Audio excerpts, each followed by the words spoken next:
Hi guys, so I took this comment to heart. All the people telling me that I don't know anything about Bitcoin, and yeah, I don't know everything, obviously. But then I decided to take the challenge from Einstein that if you can't explain it simply, then you don't understand it well enough. Now that's a good one, isn't it? And it's wise words from a great man. So what is blockchain and how does it work? Big question. Now, if you've been following the channel, you'll know that I have FOMO when it comes to trend and speculative investing.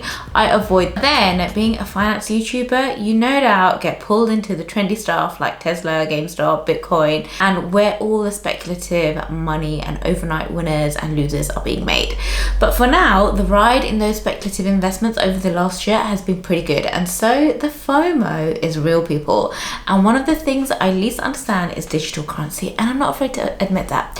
And all the hype around it as well. And that is where FOMO is the hardest. The question is, where is the market when it comes to something like Bitcoin? Personally, I've been an investor for a while now, mostly real estate and stocks, though I have plenty of friends that have been dabbling in Bitcoin and other currencies for about 5 years now. Some have made a killing, gosh. Others, the numbers will create tears in those little eyes of yours. Others, they finished flat, and others have lost a lot of money, a lot. So my friends back then were investing in Bitcoin and other digital coins as they thought it was a miracle of investing. However, those friends that did successfully invest in digital coins were educated on blockchain. It's the first rule of investing, guys. Do your research. And the second rule, don't invest in something you don't understand. Gosh, I don't know how many times I've said that in my earlier cringe binge days videos. But let's sprinkle the facts and see what all the fuss is about then. One of my mummy friends, and it's always these mummy friends, said she was planning on investing in cryptocurrency. Her logic was basically everyone else is doing it and getting rich from it, so I'll give it a go. I was like, no, don't do it. Read blockchain technology, and if you believe in it, then go for it. I mean, don't just do it. You're not sheep. Don't do what the herd does. But a few days later, she called me to go through what she understood about blockchain. And my mind was blown. She had my attention. Now, blockchain at its very core, as I understand it, because I know there's going to be someone way smarter than me offended by what I say right now, but here goes anyway.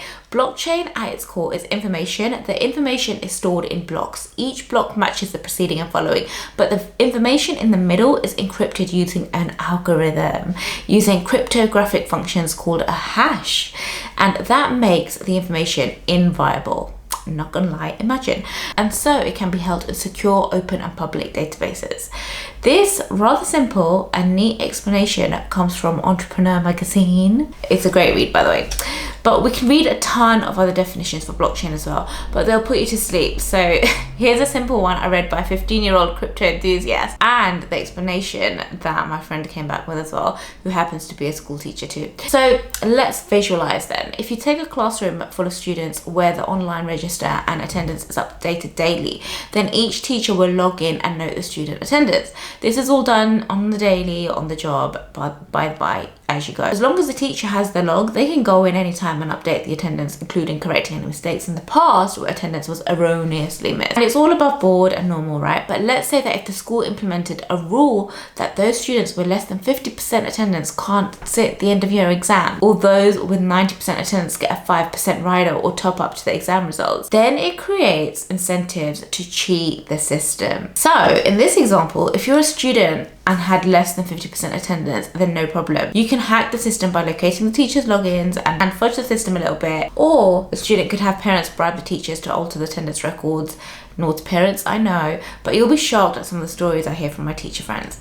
Now, to stop attendance records being fudged later on, we could use blockchain. And say what? I know, applying blockchain to education, like what?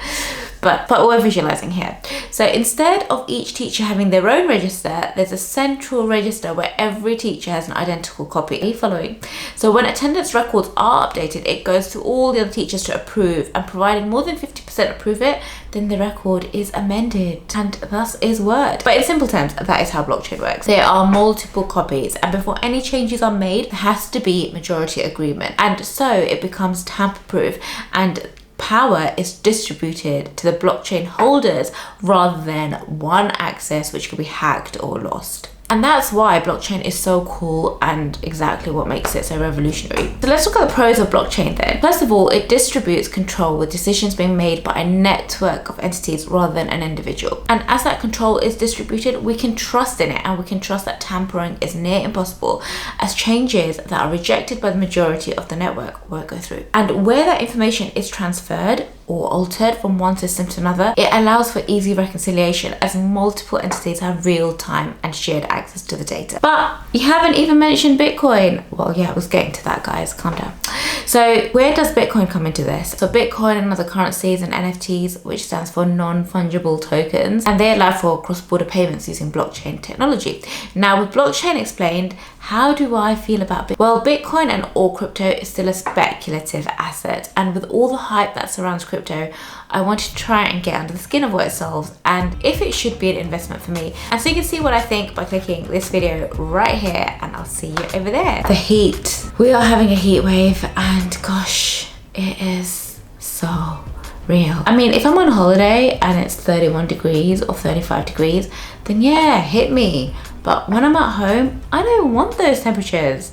I want a nice, cool, hot, warm summer as and when I want it. I know we can't have everything.